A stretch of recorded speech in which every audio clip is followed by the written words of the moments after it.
Under the vast blue sky of a normal summer morning, the world moved in its usual rush. People hurried to work, children laughed in schoolyards, cars honked, and radios played. But then, without warning, the sound began to fade. It was not sudden, like an explosion. It was slow, like someone turning down the volume of the entire earth. The chatter in coffee shops grew thin. The hum of traffic softened until it was like a whisper, and then even the whisper was gone. Phones in offices went dead. Televisions turned to static, and the music stopped in every store across the United States and beyond. Satellites went dark. Military bases lost all communication. Pilots flying at 30,000 feet shouted into their radios and received only silence. Panic spread faster than wildfire in Washington, D.C. Dr. Alex Carter, a quiet scientist, known for his research in atmospheric signals, stared at his instruments in disbelief. The machines showed no errors, but every single radio wave in the spectrum had vanished. He rushed to the window and saw something strange above the city, a golden mist curling and shifting like smoke in water. But it was not touching the ground. It floated in the air miles above as if watching. Without eyes, he felt the hairs on his neck rise. The Pentagon released no statement, but rumors spread through emergency channels. Some claimed it was a cyber attack, others whispered it was alien interference.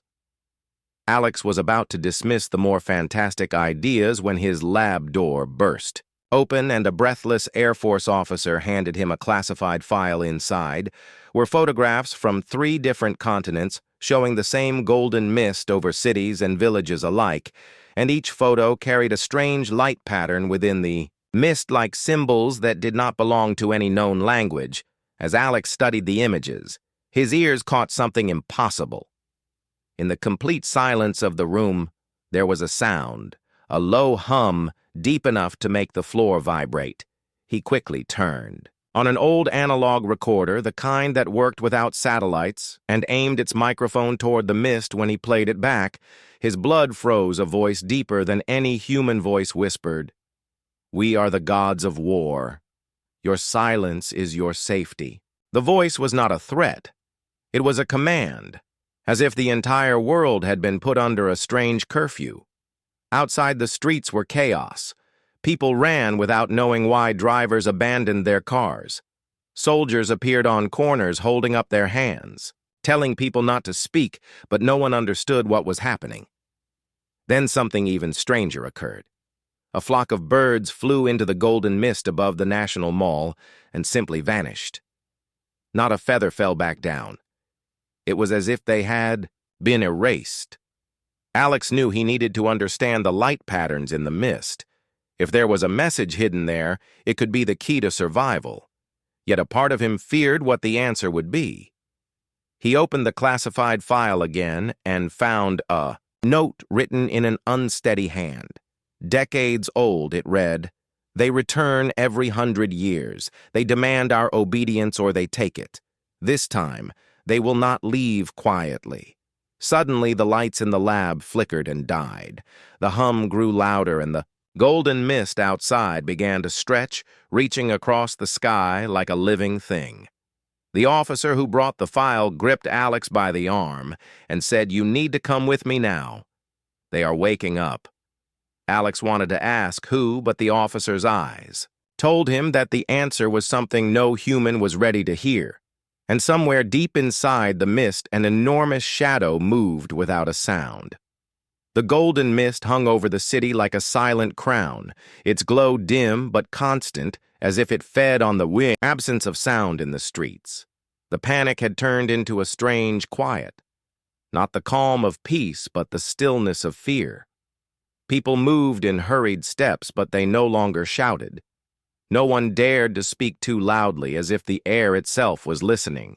Dr. Alex Carter sat in the back of a black military van racing through the empty avenues. Beside him sat Maya Reyes, a journalist, who had been caught outside when the mist first appeared. Her camera hung from her neck, but she hadn't filmed a single thing. Since the silence began, she kept glancing at the sky as if expecting it to reach down and take her too. The officer driving said nothing. his hands tight on the wheel until finally the van stopped in front of a secure underground facility. They were rushed inside past armed guards whose faces were pale under the flickering emergency lights. Inside a large briefing room, a general pointed to a projection on the wall showing satellite images before the blackout. The golden mist had formed identical shapes above at least 20 major cities across the globe, and in each case people had vanished without a trace. Not in hundreds, but in thousands. Alex leaned forward, asking how and why, but the general shook his head and said the answer might be older than our history. He pulled out an old metal case, and inside were yellowed photographs, grainy and faded, taken more than a century ago. They showed villages consumed by a similar mist.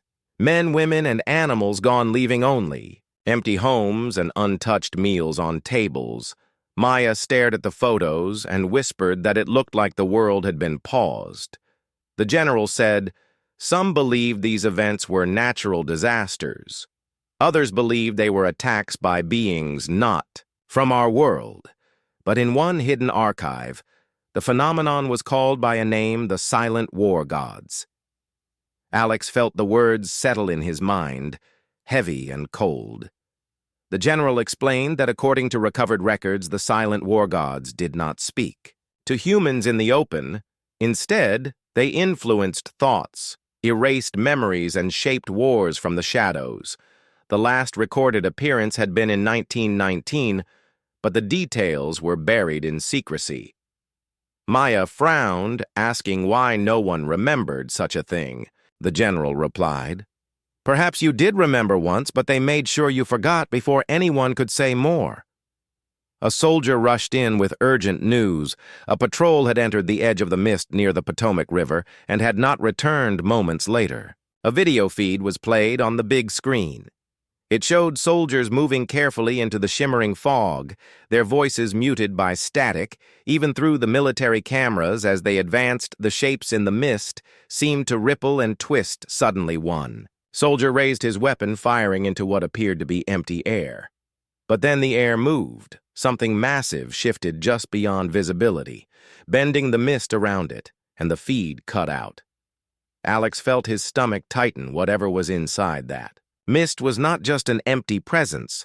Maya asked if these silent war gods were here to attack or to protect, but no one could answer.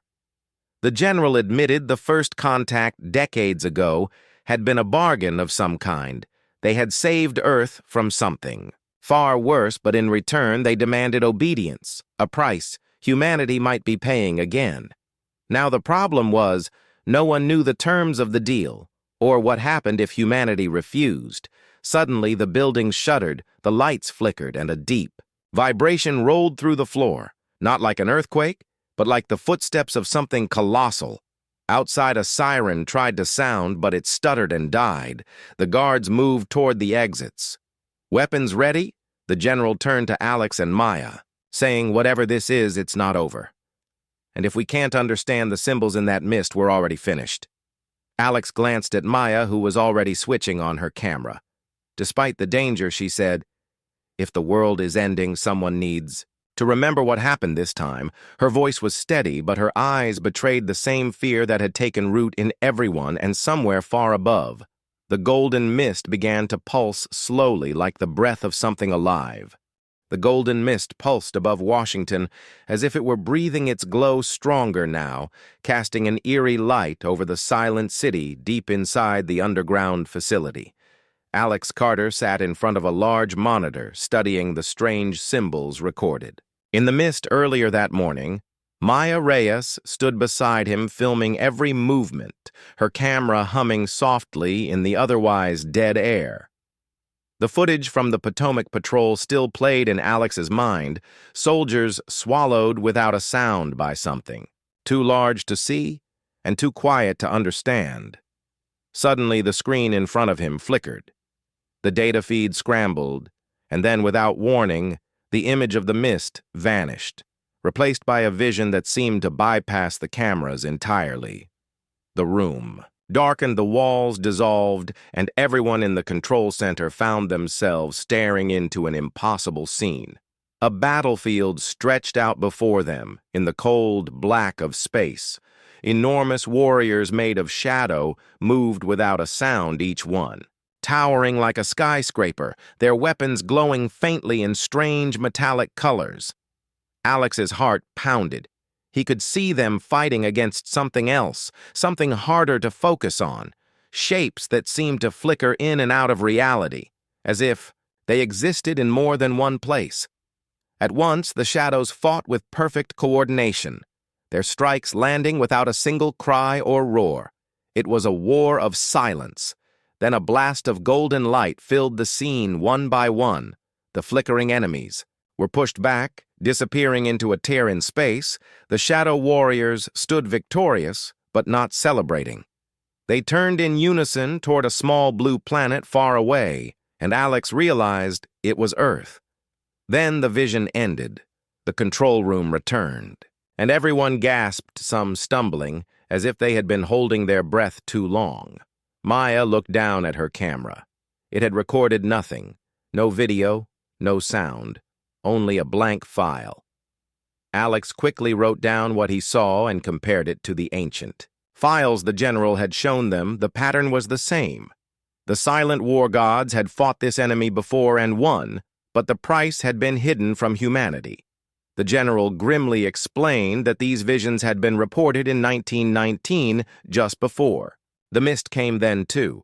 People vanished, and the survivors never spoke of it again, either by choice or by force. The chilling thought came to Alex that maybe the war gods had erased the memories themselves. Maya asked what the enemy was. The general hesitated before saying only that the enemy thrived on human noise, chaos, and anger. The war gods kept them away by keeping humans under control. But if the balance broke, the enemy would return. The president had already ordered a secret plan called Project Exodus, moving leaders and key scientists into underground shelters. Alex wanted to protest, but before he could, Maya stiffened her camera, slipping from her hands. Her eyes rolled back, and when she spoke, it was not her voice, but a deep rumble that seemed to shake the air around them. The message was short and terrifying. Prepare for the silent war. Do not resist. Do not speak, or they will hear you. Every person in the room froze. Alex called her name, but the voice inside her continued. The enemy has entered the gates. They will hunt your noise, and they will feed until nothing remains. Then Maya gasped, her knees buckling. Alex caught her. She blinked, confused, as if she had no idea what she had said. The general called for medics, but Alex shook his head. No, she's fine. Just scared. But inside, he knew it was far worse. The war gods had chosen her as a messenger, and if they were speaking now, it meant the enemy was already here, far above the city. The golden mist began to twist violently, as if stirred by an unseen hand, and for the first time, a faint red spark pulsed deep within it, warning of what was coming next. Maya sat on the cold metal bench in the underground facility, her hands trembling, even though she kept insisting she was fine. Alex stayed close, watching her every move. The golden mist above Washington was no longer calm.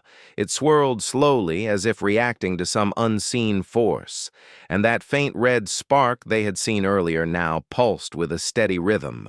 General entered the room, his face pale. He said the mist over New York had turned completely red 2 hours ago, and now there was no contact with the city, no radio, no power, no people. The streets visible on the last surviving drone feed were empty, but not abandoned. It was as if life had been carefully removed. Alex asked what that meant. The general looked at Maya as though the answer might already be inside her. She met his gaze uneasily, and then without warning her voice changed again, deeper, slower, every word, heavy with meaning. The enemy is inside your world. It hears the beat of your hearts. It smells the heat of your fear. You cannot fight with weapons. You cannot run in chaos. You will bring it to your doors. Everyone in the room fell, silent. The words seemed to press into their minds like a weight. Then her voice shifted back to her own. She looked around confused, asking what happened. Alex gently told her that the war gods were using her to speak. Maya's jaw tightened. She didn't. Like being a puppet for something she couldn't see, but she admitted the messages felt less like words and more like thoughts forced into her head. The general demanded to know how to stop the enemy, and Maya's voice deepened again. The enemy feeds on noise, on rage, on the storms you make inside yourselves to fight it. You must awaken what was buried in you long ago. Alex leaned forward, asking what that meant. The voice answered. You have a hidden sense, a shield of silence that once belonged to your kind, but you forgot it in the age of machines. Now you must remember or fall. Then she collapsed. Alex caught her again. The medics rushed in, but he waved them back, saying she needed rest, not medicine. Meanwhile, the general received word of unrest outside. People in smaller towns had begun to riot, not from anger at the mist, but from fear. They fired guns into the air, screamed at each other, blasted music from loudspeakers demanding answers. They didn't understand that they were only making themselves easier to find. The red spark in the Washington mist grew larger, flickering faster. Alex felt the floor vibrate as if something massive was moving in the distance. The general ordered an evacuation of non-essential personnel and handed Alex a secure case. Inside was a strange headset with old military markings. This is from the last time they came. He said, we don't know exactly what it does, but the files say it tunes the human mind to something they called the still frequency. Alex realized this could be the key to the hidden sense the war gods spoke of, but there was no time for testing. Loud rumbling echoed through the tunnels like thunder, without sound. The lights flickered, and a wave of heat passed through the facility. Every person froze as a deep shadow moved across the walls, even though nothing was there. The general shouted for defenses to be activated. Soldiers raised their rifles, but Alex knew it wouldn't matter. The voice in Maya's head had said it plainly. Weapons would not work. The shadow passed over them again, and the air grew cold. Maya stood on her own, her eyes glowing faint gold. She pointed upward toward the city, her voice deep again. It begins now, in the heart of your noise, and far above them. The golden mist over Washington bled into deep red as the first signs of the silent war began. The red mist above Washington spread outward like a slow tide, swallowing the last traces of gold until the sky itself looked wounded. Alex stood in the underground command room, staring at the live drone feed from New York. The city was unrecognizable. The streets were completely empty. Yet massive black silhouettes moved between the buildings. They were taller than skyscrapers, their bodies formless as if made of living smoke. They walked without footsteps, without sound, and wherever they passed, lights went out permanently. Even the sun's light seemed weaker around them. The general spoke in a low voice. These are the ones the war gods warned about, the enemy that hunts noise. Alex could see why the city had fallen so quickly. There was no chaos to fight back against. The silence itself was the weapon. Maya stood beside him, pale but steady, her camera hanging unused. Now she said she could feel them like pressure against her mind. Each time the shapes moved closer, her thoughts grew. Heavier. The general explained that the war gods were fighting, but the battle was invisible to human eyes, and only certain frequencies could reveal it. That was why he had given Alex the strange headset. Alex carefully put it on. At first he heard nothing but a faint ringing. Then slowly shapes emerged from the static forms of light, locked in combat with the towering shadows. The war gods were there, but they were not. As Alex imagined, instead of giant armored gods, they appeared as immense figures made of burning lines of gold. Their movements were perfect and silent, each strike against the shadows scattering fragments of black mist. But Alex also saw something terrifying. They were losing. The shadows pressed forward, relentless, feeding off the faint sounds of the city below. Car alarms, gunshots, the cries of the few who had not escaped the noise made them stronger. Alex tore the headset off his chest. He told the general the war gods needed help, and the only way humans could fight was by silencing themselves completely. The general shook his head, saying it would be impossible to make the population understand in time. As they argued, a soldier rushed in, reporting that a U.S. bomber squadron had been ordered to attack the red mist over New York. Minutes later, the drone feed showed the planes streaking through the sky toward the city. They vanished the moment they touched the mist, not with an explosion, but simply gone as if erased. Alex's stomach sank. The enemy wasn't just invincible to weapons, it was capable of swallowing them whole. Maya looked at him with a mix of fear and resolve. She said the war gods were showing her visions, images of the enemy's leader, and then she froze, her eyes glazing over, and the deep voice returned inside her mouth. "You will come to us, scientist. You will see what we see." Before Alex could respond, the air around him thickened. He felt his skin prickle like electricity passing through it. Then the room dissolved into blinding gold. He gasped as the world reformed around him. He was standing in the middle of the red mist in the ruins of New York. Yet it was not the same city. The streets were cracked and blackened, the air heavy like liquid, and directly in front of him rose a shape taller than any building it was. The enemy's leader. A towering figure with a face that shifted constantly like smoke in wind. It leaned down toward him, and when it spoke, it was in his own voice, exactly matching his tone and rhythm, saying the war gods are not your saviors. They are your jailers, and you have been kept blind for too long. Alex froze, staring up at the shifting face of the enemy's leader. The towering figure seemed to blur and stretch, as if it were made from 100 shadows layered together. Its voice, his own voice, echoed in his head without sound, but with the weight of truth. The war gods have chained you for centuries. It said they took your world in silence and told you it was protection, but it was control. They erased your memory. They hid your strength. They kept you blind, so you would need them. Alex's pulse thundered in his ears.